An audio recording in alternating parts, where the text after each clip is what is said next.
Sam asks, what should I do to become a stronger leader? And that's a great question, Sam. That is one that many struggle with, but it's not really complicated.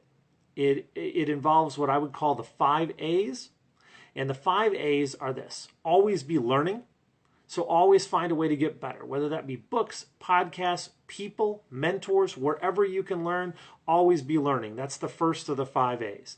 The second, always be teaching. Once you learn, the best way to improve is to turn around and teach that to someone else.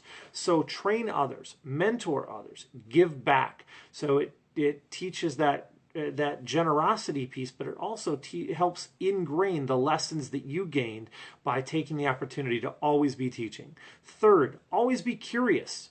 Always ask questions. Always ask for the question behind the question. Dig into what you encounter. Don't accept the first answer. Don't accept the first response that you get, but understand what's behind it. When you see someone and you hear what they're saying, have that filter in place that looks and sees what's really meant. So always be curious.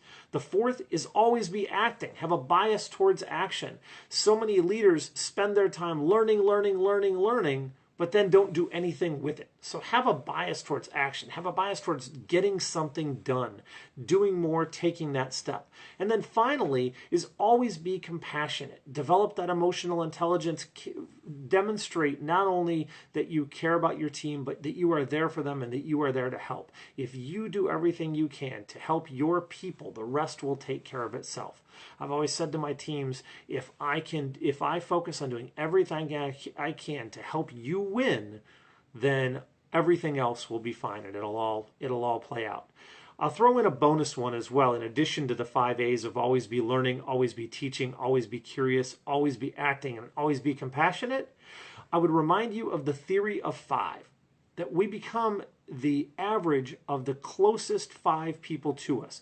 This has been said pretty commonly recently, and one of the most common questions that comes up in discussions around this concept is what do we do? Does that mean we stop hanging around our friends? Does that mean that we stop hanging around the people that we grew up with? And the answer is, surprisingly, no. To change the 5 people that you spend the most time around, don't focus on the negative. Don't focus on who you have to stop seeing. Focus on who you want to spend more time around, and your time will naturally adjust. If you find the strongest leaders you can, the best mentors you can, the people who are doing what you want to do, the people who are where you want to be, and you start spending time around those people, whether it be learning from them through podcasts and books, whether it be spending that time in person, whatever it might be, your time spent will naturally correct itself without necessarily alienating anyone and without you having to make the choice to cut specific people out. It is a way to add the positive that will automatically help diminish the negative. So those are the great ways to become a stronger leader. The 5 A's and our bonus about the theory of 5.